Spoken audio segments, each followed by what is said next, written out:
My channel ఈరోజు afternoon లంచ్లోకి నేను చేయబోతున్న రెసిపీ ముల్లంగి కర్రీ అండి. చూసారా, ముల్లంగి ఆకులతో పాటు మనం కర్రీ చేసుకోవాలండి. అలా చేసుకుంటే మనకి టేస్ట్ అయితే చాలా బాగుంటుందండి. మనకి హెల్త్ కూడా చాలా అంటే చాలా మంచిదండి. ఆకులు ప్లస్ దుంపలు కూడా రెండు కలిసి అయితే కర్రీ చేసుకోవాలండి. టేస్ట్ అయితే చాలా అంటే చాలా బాగుంటుందండి. మరి ఈ ముల్లంగి దుంపలు మా పుప్పు మిద్దె తోటలో పండించిన ముల్లంగి దుంపలండి. న్యాచురల్గా పండించుకున్న ఆర్డినరీగా పండించుకున్న ఈ దుంపలైతే టేస్ట్ అయితే చాలా బాగుంటుందండి కర్రీ. మరి కెమికల్స్ అది ఏమి వేయకుండా పండించిన దుంపలు కదండి, టేస్ట్ అయితే చాలా బాగుంటుందండి. ఆరోగ్యానికి కూడా చాలా అంటే చాలా మంచిదండి. మరి ఈ రెసిపీ ఎలా ప్రిపేర్ చేయాలో చూసేద్దామా.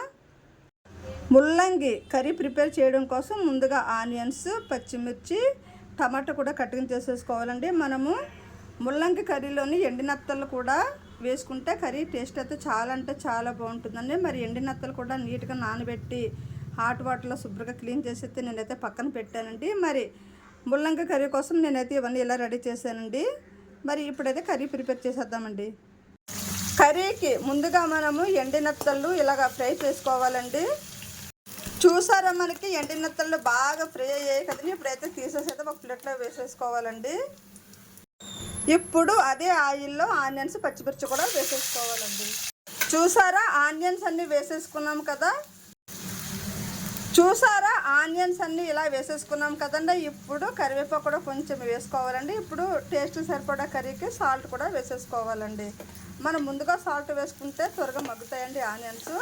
సాల్ట్ వేసుకున్న తర్వాత ఒకసారి అయితే ఇలా బాగా కలుపుకోవాలండి. ఆనియన్స్, పచ్చిమిర్చి ఈ ఇంగ్రీడియంట్స్ అంతా బాగా ఫ్రై చేసుకోవాలండి. లైట్ గోల్డెన్ కలర్లోకి అయితే వచ్చాయి కదండి, ఫ్రై అయ్యాయి కదండి. ఇప్పుడు కటింగ్ చేసి పెట్టుకున్న టమాటా ముక్కలు కూడా వేసేసుకోవాలండి. ఇప్పుడు టమాటో కూడా వేసేసుకున్నాం కదండి. ఇప్పుడు ఒకసారి అయితే ఇలా కలుపుకోవాలండి. టమాటో, ఆనియన్స్, పచ్చిమిర్చి ఈ ఇంగ్రీడియంట్స్ అంతా ఇలా బాగా ఫ్రై అవ్వనివ్వాలండి. ఇలా ఒకసారి కలుపుకొని అయితే ఒక 5 నిమిషాల పాటు ఉంచుకుంటే బాగా ఫ్రై అయిపోతాయండి. ఆనియన్స్, టమాటో, పచ్చిమిర్చి బాగా ఫ్రై అయ్యాయి కదండి. ఇప్పుడు కటింగ్ చేసుకొని నీట్గా వాష్ చేసి పెట్టుకున్న ఈ ముల్లంగి ఇప్పుడు ఈ ఇంగ్రీడియంట్స్లో వేసేసుకోవాలండి. అంతా ఇలా వేసేసుకోవాలండి. మొత్తం కటింగ్ చేసుకున్నవన్నీ ఇలా వేసేసుకోవాలండి. ఇలా అంతా వేసేసుకున్నాం కదండి. ఇప్పుడు ఒకసారి అయితే ఇలా బాగా కలుపుకోవాలండి. ఒకసారి ఇలా బాగా కలుపుకొని స్టవ్ లో ఫ్లేమ్లో పెట్టుకుని అయితే దగ్గర ఉడికించుకోవాలండి. ఇప్పుడు ఇలా అంతా వేసేసుకున్నాం కదండి. ఇప్పుడు ఒకసారి అయితే ఇలా బాగా కలుపుకోవాలండి. బాగా కలుపుకున్న తర్వాత కొంతసేపు మగ్గనివ్వాలండి. స్టవ్ లో ఫ్లేమ్లో పెట్టుకొని కొంతసేపు మగ్గించుకోవాలండి. మగ్గిన తర్వాత అప్పుడు కారం వేసుకోవాలండి. ఇప్పుడు ఒకసారి ఇలా బాగా కలుపుకోవాలండి. కొంతసేపు అయితే మగ్గించుకున్నాం కదండి. టేస్ట్కి సరిపడా కారం వేసేసుకోవాలండి.